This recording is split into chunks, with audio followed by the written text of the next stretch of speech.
नमस्कार दोस्तों, आज हम हिंदी का प्रैक्टिस सेट 2 हल करेंगे। आइए शुरू करते हैं। पहला प्रश्न, अष्टाध्यायी शब्द में कौन सा समास है? द्विगु समास। ऑप्शन बी सही है। जिस समस्त पद में पूर्व पद संख्यावाचक विशेषण हो तथा जिसके समस्त पद से समूह का बोध हो तो उसे द्विगु समास कहते हैं। अगला प्रश्न, समास की दृष्टि से एक युग्म अशुद्ध है। देश निकाला अशुद्ध है। ऑप्शन सी बहुब्रीहि ये अशुद्ध है। देश निकाला में अपादान तत्पुरुष समास होगा। अपादान तत्पुरुष अपादान तत्पुरुष समास होगा। अगला प्रश्न, इनमें मदिरा का पर्यायवाची कौन सा नहीं है? अमी। ऑप्शन सी सही है। मदिरा का पर्यायवाची शब्द सुरा, मद, शराब, सोमरस, मधु हैं। अगला प्रश्न, मुकुल, कोरख, गुंचा आदि शब्द निम्न में से किसके पर्यायवाची हैं? कलिका। ऑप्शन बी सही है, कलिका। मुकुल, कोरख, गुंचा आदि कलिका के पर्यायवाची शब्द हैं। अगला प्रश्न, सुलभ का उपयुक्त विपरीतार्थक शब्द है दुर्लभ। ऑप्शन डी सही है। अगला प्रश्न, चिरंतन का विलोम है नश्वर। ऑप्शन बी सही है। चिरंतन का विलोम नश्वर है। शाश्वत शाश्वत का विलोम नश्वर है। शाश्वत का विलोम नश्वर है। निरंतर निरंतर का विलोम कभी कभी कभी कभी। नैसर्गिक का विलोम कृत्रिम कृत्रिम। अगला प्रश्न, तत्सम और तद्भव का कौन सा युग्म सही है? कुक्षी, कोख। ऑप्शन सी सही है। अगला प्रश्न, तद्भव शब्द का चयन कीजिए। निडर। ऑप्शन बी सही है, निडर। अगला प्रश्न, श्रद्धानंद का संधि विच्छेद क्या होगा? श्रद्धानंद का संधि विच्छेद क्या है? श्रद्धा धन आनंद। ऑप्शन बी सही है। यह दीर्घ स्वर संधि का उदाहरण है। दीर्घ संधि में आ ई उ और री के बाद समान स्वर आने पर दोनों मिलकर क्रमशः बड़ा आ, बड़ी ई, छोटा ऊ, बड़ा ऊ और री हो जाते हैं। अगला प्रश्न, निराकार का संधि विच्छेद है निधन आकार। ऑप्शन ए सही है, निधन आकार। अगला प्रश्न, जिसे बुलाया ना गया हो वाक्य के लिए प्रयुक्त होने वाला शब्द है अनाहूत। ऑप्शन सी सही है। अगला प्रश्न, अपना उद्देश्य पूर्ण होने पर संतुष्ट ऐसे व्यक्ति के लिए एक शब्द है।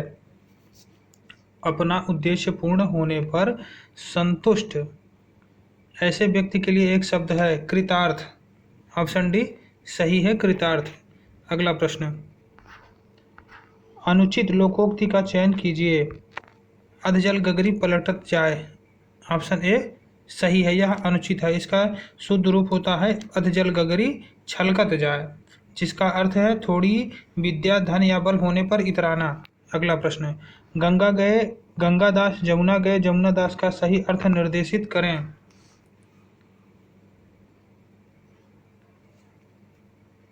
अवसरवादी होना। ऑप्शन डी सही है, अवसरवादी होना। अगला प्रश्न, दिए गए वाक्य में त्रुटिहीन वाक्य कौन सा है? शरीर में ताकत होनी चाहिए। ऑप्शन सी सही है, ऑप्शन सी सही है। अगला प्रश्न, अशुद्ध वाक्य का चयन कीजिए। माता पिता पूजनीय हैं। ऑप्शन बी अशुद्ध है। इसका शुद्ध वाक्य होता है माता पिता पूजनीय हैं। पूजनीय हैं। अगला प्रश्न, इनमें से कौन सा शब्द स्त्रीलिंग की पहचान नहीं करवाता? देश। ऑप्शन बी सही है, देश। भाषाएं, नदियां, बोलियां तीनों स्त्रीलिंग शब्द हैं। अगला प्रश्न, डिब्बा किस शब्द का एक वचन है? ऑप्शन ए सही है, डिब्बे का। अगला प्रश्न, आचार्य किशोरीदास वाजपेयी के मत से हिंदी में कितने कारक हैं? 6। ऑप्शन ए सही है, 6 कारक हैं। अगला प्रश्न, एक की वर्तनी शुद्ध है। ऑप्शन डी सही है, अच्छौड़ी। ये शुद्ध शब्द है। राज्यमहल यह अशुद्ध है, इसका शुद्ध शब्द होता है राजमहल। कोमलांगी का शुद्ध शब्द होता है कोमलांगी। निरोग का शुद्ध शब्द होता है निरोग। निरोग का शुद्ध शब्द क्या होगा? निरोग। अगला प्रश्न, किस शब्द की वर्तनी शुद्ध है? ब्रजभाषा। ऑप्शन डी सही है, ब्रजभाषा शुद्ध है। अगला प्रश्न, निम्न में से कौन सा अनेकार्थक है? अंबर। ऑप्शन सी सही है, अंबर। अंबर जिसका अर्थ वस्त्र, आकाश, बादल इत्यादि होता है। निर्देश, दिए गए निम्नलिखित गद्यांश के आधार पर प्रश्नों के उत्तर दीजिए। ईर्ष्या का काम जलाना है, मगर सबसे पहले वह उसी को जलाती है जिसके हृदय में उसका जन्म होता है। आप भी ऐसे बहुत से लोगों को जानते होंगे जो ईर्ष्या और द्वेष की साकार मूर्ति हैं, जो बराबर इस फिक्र में लगे रहते हैं कि कहाँ सुनने वाले मिले और अपने दिल का गुबार निकालने का मौका मिले। श्रोता मिलते ही उनका ग्रामोफोन बजने लगता है और वे बड़े ही होशियारी के साथ एक एक कांड इस ढंग से सुनाते हैं कि मानो विश्व कल्याण को छोड़कर उनका और कोई ध्येय नहीं हो। मगर जरा उनके अपने इतिहास को भी देखिए और समझने की कोशिश कीजिए कि जब उन्होंने इस सुकर्म का आरंभ किया है तब से वे अपने क्षेत्र में आगे बढ़े हैं या पीछे हटे हैं। यह भी कि अगर वे निंदा करने में समय और शक्ति का अपव्यय नहीं करते तो आज उनका स्थान कहाँ होता।